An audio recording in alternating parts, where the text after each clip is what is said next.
सबसे पहले दस्तक भारत में आपका स्वागत है। कभी नहीं, मैंने ऐसा दौर हमने राजनीतिक जीवन में कभी नहीं दिया। अनदेखा मैंने 20 साल से आज राजनीति कर रहा हूँ, ऐसा दौर कभी मैंने नहीं देखा। बहुत ही बुरा दौर है। अब मैंने बुरा दौर चल रहा है और आगे दिन मुझे जो लग रहा है, जो हालात पैदा हो रहे हैं और भी बुरे दिन आ रहे हैं। जिस तरह से फैक्ट्री, स्मॉल स्केल इंडस्ट्री के ऊपर जो माने आघात आ रहा है, स्मॉल स्केल इंडस्ट्री जिस तरह से बंद हो रहे हैं, इससे लग रहा है कि आगामी दिन और ज़्यादा आदमी दिक्कत में आ रहे हैं।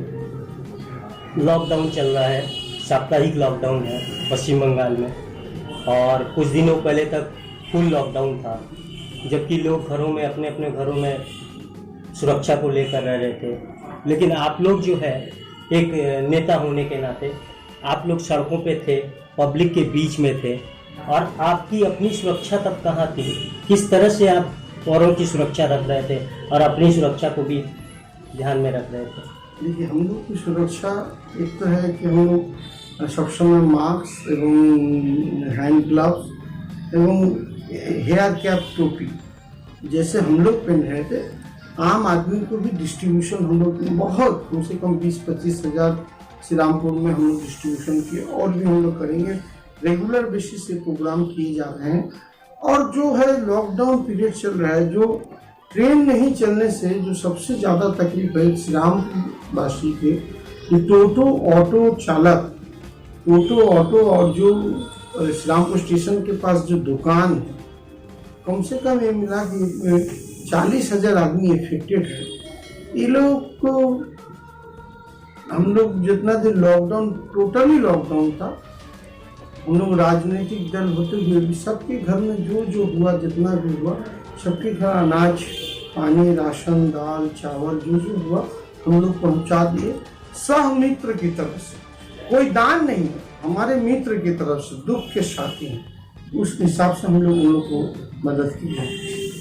देखिए, ये जो कोरोना के साथ साथ बंगाल में आमफान से भारी क्षति हुई, जिनकी क्षति हुई इनको राहत पहुंचाना, काफ़ी प्रदर्शन भी हुआ इसके लेके। आप लोग पे भ्रष्टाचार के आरोप भी लगे, तो ये भी आरोप लगे कि जो आमफान की राशि है वो भी लोगों तक सही ढंग से नहीं पहुंची।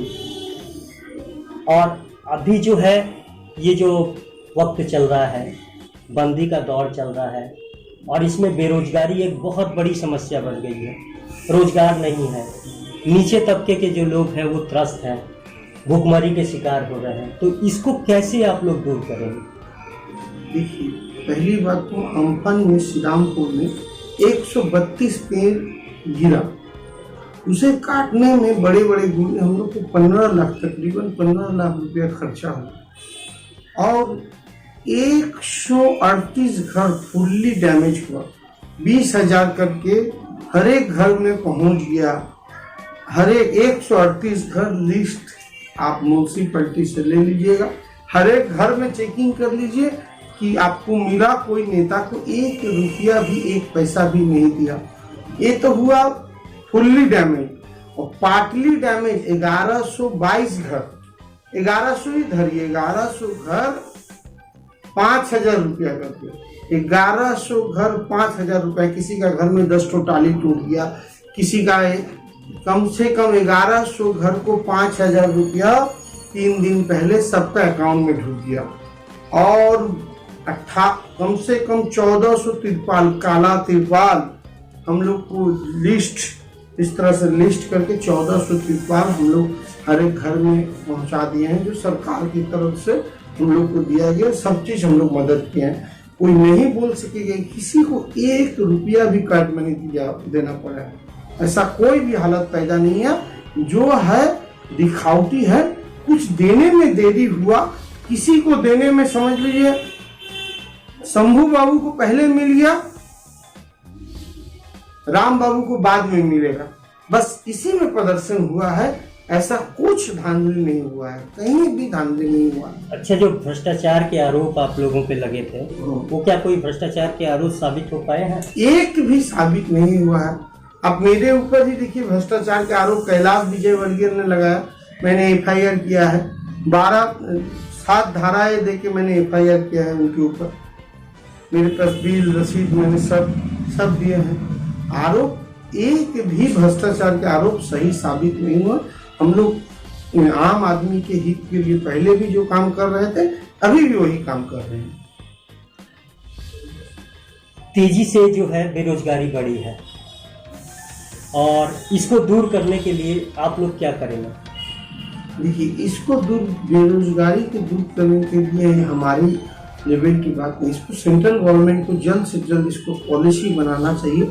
सेंट्रल गवर्नमेंट को चाहिए कि राज्य सरकार से बैठ के, हमको लगता है कि बेरोजगारी भत्ता कम से कम एक 5 महीना सेंट्रल गवर्नमेंट बैठ के राज्य सरकार से लिस्ट ले, हर एक फैमिली को कम से कम 10,000 रुपया करके 5 से 6 महीना दे, जो सबके घर में रुपया पहुंचे।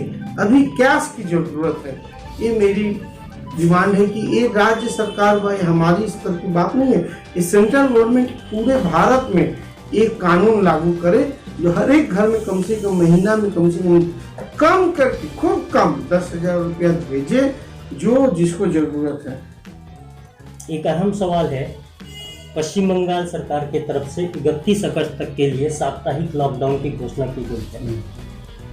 क्या ये साप्ताहिक लॉकडाउन जो हो रहा है 2 दिन, उससे क्या महामारी को कम किया जा सकता है? जरूर। पहली बात ये है। दूसरी है कि एक दिन लॉकडाउन रहने के बाद दूसरे दिन पूरे बाजार हाट खुले रहते हैं, काफ़ी तादाद में जो लोग हैं बाजार हाट में देखी जाती है संख्या उनकी, और लोग सचेतन करने के बावजूद न तो मास्क का व्यवहार कर रहे हैं और न ही जो सोशल डिस्टेंसिंग का है उसका पालन हो रहा है। उसके ऊपर आप क्या करें? देखिए, मास्क पूरा हुगली जिला प्रशासन सब जगह होर्डिंग बैनर आप जहाँ भी दिखेगा लगा हुआ है। और जो साप्ताहिक लॉकडाउन होने के बाद आज श्रीरामपुर से लेकर कलकत्ता सब जगह परसेंटेज जो टेस्ट बढ़ा है और कोरोना परसेंटेज बंगाल में घटा है।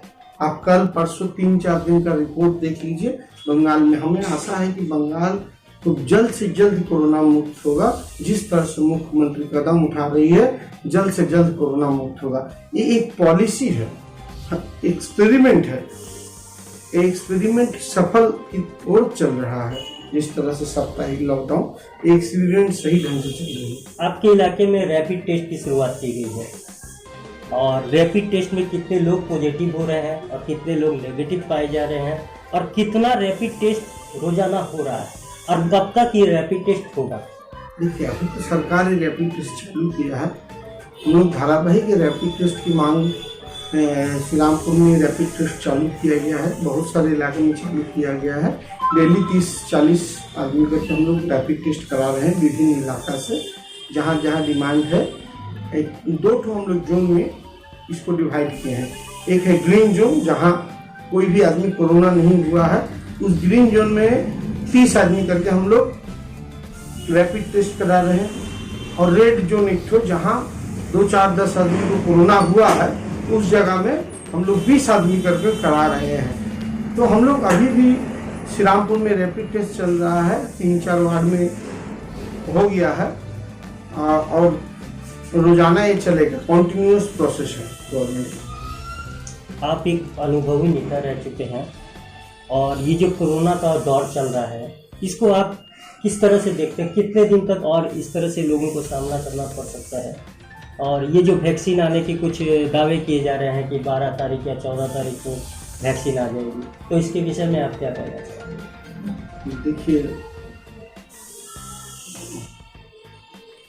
हम तो एक ही जानते, जाखो राके साइया मार सके ना कोई, भगवान के ऊपर कुछ नहीं है। आपने हम लोग जल्द से जल्द भगवान को प्रार्थना करते हैं कि इसकी वैक्सीन निकल जाए और ये महामारी हम लोग मुक्त हो। जो निकालेगा, पहले ये दवा है, दवा के लिए विभिन्न साइंटिस्ट लोग कोशिश कर रहे हैं। अब किसका सही है नहीं है, इसका विश्लेषण तो साइंटिस्ट लोग भी बता सकेंगे, लेकिन हम लोग भगवान के पास यही प्रार्थना करेंगे कि आज जैसे जन्माष्टमी है, जन्माष्टमी इसमें राम के ही रूप है श्री कृष्ण, तो उनके पास एक ही अवतार है कि जल्द से जल्द ये कोरोना की दवाई निकले और आम आदमी को राहत मिले। यही कृष्ण भगवान के पास हम लोग को आशा रखते हैं। धन्यवाद दस्तक भारत की टीम से बात करने के लिए। आपका दिन शुभ हो। नमस्कार, धन्यवाद। आपकी चैनल अच्छी चले और सच्चाई की तरफ चले, यही